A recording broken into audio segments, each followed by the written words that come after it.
sambil kenyang. Dengan cepat saya bopong badan dia, sama susternya ada di situ, cuma satu orang, jadi berdua bopong ke kasur IGD.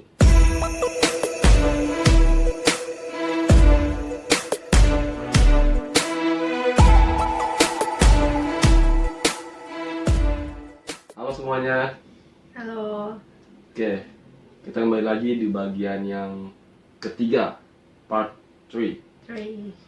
Oke, hari kedua di Wisma Atlet Kemayoran dalam rangka menjalani isolasi mandiri COVID-19. Paginya kita bangun, dapat sarapan akhirnya juga ya. Sarapan di sini nasi kotak gitu. Ya, bolehlah untuk kita makan, ada tenaga juga, disediakan sama Wisma, lalu dikasih obat juga ya. Lalu siangnya jam 9 jam 10 itu dapat snack kecil gitu, isinya snack Ular. ular. Di antara siang-siang itu tuh, menjelang siang itu kita di tes ambil darah, ambil darah ya. Iya, siang-siang ngambil Disuntik. darah. Suntik ambil darah. Kondisinya dia lagi lemas karena lagi biasa bulanan ya, bulanan wanita, jadi agak berkurang darahnya. Sudah berkurang terus diambil darahnya lagi kan, itu pas banget, eventnya pas banget. Pertama dia dulu yang ambil darah, nunggu pasien ngantri sampai jongkok dia nggak kuat ya, lemas. Habis itu pertama dia dulu yang suntik, ambil darahnya, ada darah keluar ya, keluar. Habis itu saya udah selesai, singkat cerita selesai. Nah dia di luar nungguin saya, jongkok lemes.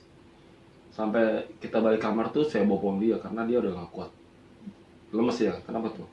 Gak tahu, lemes aja udah mau pingsan, kayak mata udah melayang-layang, terus udah keringat dingin. Nah itu dia kan berarti udah kurang darah ya kan, masih di tes darah. Mungkin itu prosedur di sini untuk tes darah biar tahu ada penyakit dalam nggak sih kayak gitu ya. Singkat cerita siang sore, nah sorenya kamu cuci baju ya? Cuci baju kemarin karena udah cukup lepek juga ya. Cuci bajunya, lagi cuci baju gitu ada suster datang ketok pintu. Iya. Suster cowok. Ini sih ada Ibu Glorianya. Oh ada. Lagi nyuci tuh. Ini kok lagi nyuci? Terus diomongin sama susternya di depan pintu kamar mandi. Lu nanti kalau paling cepat hari ini, paling lambat besok ya masuk IGD. Loh kenapa? Karena hemoglobinnya rendah. Iya. Hemoglobin itu adalah bagian dari sel darah merah. Jadi dia HB-nya rendah dan harus dirujuk ke IGD. Aduh, gimana kita udah ada juga kan? Kira ya deh. Nah malamnya, singkat cerita malamnya nih pas mau tidur jam 11-an gitu, 11 malam kita udah siap tidur, udah mati lampu, udah ngantuk juga karena pengaruh obat. Jadi obat itu kadang-kadang bikin kita ngantuk, nggak kuat. Diketok lagi sama suster laki-laki. Iya. Oke nih, ibunya ada. Siap-siap yuk kita ke IGD malam sekarang dok. Iya sekarang lah. Ya udah akhirnya kan istri saya masih lemes tuh, mau tidur, udah gara-gara obat mau tidur. Dibawa ke IGD lah, kita ganti baju dulu, disuruh pakai celana panjang karena emang AC dingin banget sana. Bawa jaket, bawa selimut. Dingin banget loh. Parah dingin banget, itu bisa 16 derajat kali AC-nya. Entah kenapa. Dingin banget ya pokoknya. Ya pokoknya gitulah ya. Singkat cerita kita ikutin dokternya, pindah tower. Kita ada tower yang berbeda dengan IGD. Kita jalan kaki malam-malam jam 11 malam. Iya, anginnya sepoi-sepoi dan kondisinya dia lagi sakit. Saya juga masih belum sembuh, ada sakit kepala waktu itu karena peralihan kecapean kemarinnya. Terus minum obat juga belum sembuh juga. Sama-sama teler kita. Jalan nyebrang tower ke tower IGD. Sampai lah di IGD. Dingin banget lagi. Suruh nunggu dulu kan di IGD. Nunggunya lama. Dipanggil lah, singkat cerita dipanggil lagi. Masuk IGD. Sebelum masuk dulu kita ada di ruang tunggu dulu ya. Ruang tunggu. Lalu duduk di depan dokter yang dia ngajarin kita, ibu kenapa? Lemas, kurang darah karena lagi bulanan ya. Terus coba lihat tangannya. Nah terus tangannya dia tuh putih banget, tangannya tuh putih sekali. Lalu dia bandingin sama tangan saya. Oh ini si bapak merah ada tangannya, coba dipencet. Balik lagi, merah lagi. Itu buat ngetes Itu ternyata buat ngetes hemoglobin. kelihatan di tangan. Jadi kalau tangan kalian merah, ditekan kan putih tuh. Kalau dilepas lagi merah lagi, itu namanya darahnya ada cukup. Sedangkan si dia nih tangannya putih, dipencet putih, dilepas putih juga. Berarti kurang darah. Dari situ kelihatan, oh ternyata kayak gitu ya dok ya. Iya. Akhirnya masuklah ke IGD. Sebelum masuk ke IGD, dites darah lagi. Soto. Mau ngambil darah lagi, pertama tangan kanan. Aku udah takut banget. Aduh kok ngambil darah lagi ya? Aku takut banget. Pada paginya baru ambil darah. Susternya tuh agak jutek gitu, kayak agak nyebelin gitu. Ya nggak usah takut, apa ini itu gitu, bla bla bla bla, kayak nggak ada simpatinya gitu loh. Terus habis itu aku ditusuk nih tangan kanan, kagak masuk karena aku langsung tegang gitu, sakit banget lagi, ditusuk tapi gagal, sakit banget. So aku nangis kan, suami aku di luar, dia gitu, dipikir aku nggak kenapa-napa, aku lagi nangis. Aku suruh ayo masuk temenin aku. Terus akhirnya ditemenin, terus aku minta tangan kiri dah, aku udah lemes banget, tangan kanan udah semuanya penuh suntikan. Ini aku suntikan kayak ada dua lubang. Dua satu lubang. pagi, satu IGD. Iya, satu pagi, satu IGD yang gagal.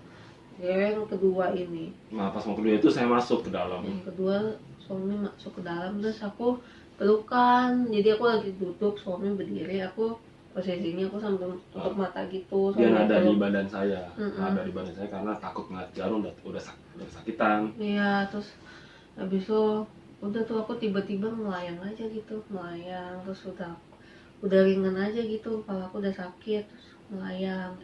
Ternyata aku pingsan ya. Iya. Terus kejang-kejang gitu. Jadi karena si istri saya ini tangan kirinya disuntik lagi, suruh lemesin kan, dia sambil ngadep ke saya jagain. Terus susternya itu mesti ayo sana, darah itu nggak keluar karena emang dia kurang darah ya kan, kurang darah. Akhirnya pada suntik itu dia udah nggak kuat, lemes. Pas lemes itu dia goyang gitu. Kok goyang kata susternya, kok goyang, jangan goyang. Akhirnya istri saya ini kejang-kejang. Belum pernah terjadi kejang-kejang seperti itu sebelumnya. Sampai kejang, pingsan dia, lemes, pingsan. Dengan cepat saya bopong badan dia, sama susternya ada di situ, cuma satu orang, jadi berdua bopong ke kasur IGD. Akhirnya nggak lama dokter yang lain bantu pas udah di kasur. Terus dia masih pingsan, terus dipanggil sama saya sama susternya. Gloria, bangun, Gloria. Terus akhirnya kamu sadar ya? Iya. Nah, gitu. Aku sadar, baru dengar suara. Lalu nggak lama mau diambil darah lagi tuh, ambil darah lagi ya. Udah bu, sus jangan dulu, sus ini lagi kurang darah. Dia udah langsung diinfus katanya, langsung diinfus. Aku takut banget, aku udah nangis. Sampai menggigil, sampai nangis di IGD yang suhunya dingin banget, mungkin 16 derajat ke bawah. Udah dingin, lagi shock gitu. Terus diinfus, disuntik lagi ya kan, tangannya diinfus lagi. Akhirnya singkat cerita selesai lah diinfusnya. Lalu masuk di sini tangan. Ini udah aku lepas plaster ini, kemarin ada plaster. Udah 5 harian soalnya. Ada lukanya sih kecil, gak kelihatan, tapi ada kecil di sini. Itu sampai pingsan dan nggak pernah kayak gitu. Lalu diambil darah terus sampai 3 kali. Alhasil aku biru di sini. Saya biru sini nih. Kelihatan nggak tuh kameranya? Aduh jangan toel. Biru ya tuh, biru karena goyang tadi. Sampai biru begitu, aku sampai trauma, udah aku nggak mau disuntik lagi, takut banget. Akhirnya mesti kalian trauma, mesti tiduran di IGD, selimutan karena dingin banget. Akhirnya suruh tunggu dulu sampai keadaan membaik. Sampai naik kursi roda ya untuk pipis ya. Karena lemes banget ya, dia naik kursi roda, cabut infusnya lalu taruh di tangan dia. Enggak cabut sih, ditenteng. Tenteng itu, terus naik kursi roda. Saya minta kursi roda, didorong aja dia ke WC. WC-nya agak jauh juga sih. Iya. Terus WC-nya ya udah, mesti naik tangga dia, kamu bisa nggak gitu. Itu perjuangan banget sih, itu perjuangan banget. suami mondar Kacau mandir. tuh. Kita masuk rumah sakit IGD itu jam 12 malam. Jam 12 malam teman-teman. Terus udah di IGD udah dingin, banyak nyamuk juga, terus dokternya kan mondar mandir. Di situ kan kayak ruang pusat koordinasi dokter sama perawat, itu berisik banget, gak bisa tidur padahal udah ngantuk, sampai pala tuh sakit pala ya kita berdua ya, karena udah dingin berisik banget, kurang tidur juga, mau tidur kurang pengaruh obat tidur. juga. Iya, Jadi kacau dah. kacau banget, padahal kita tuh sebenarnya pengen istirahat aja. Oke, jadi itu dia cerita kita di hari kedua sampai bisa masuk ke IGD. Rasanya tuh perjuangan banget teman-teman, perjuangan banget. Kita kondisinya lagi nggak fit soalnya lagi sakit ya. Kacau banget. Dan akhirnya kita masih bisa effort sampai titik darah penghabisan, sampai kita bisa masuk ke kamar lagi dengan istirahat yang normal. Jangan lupa like, comment, dan subscribe. Oke, bye bye. Salam sehat buat semuanya. Salam sehat.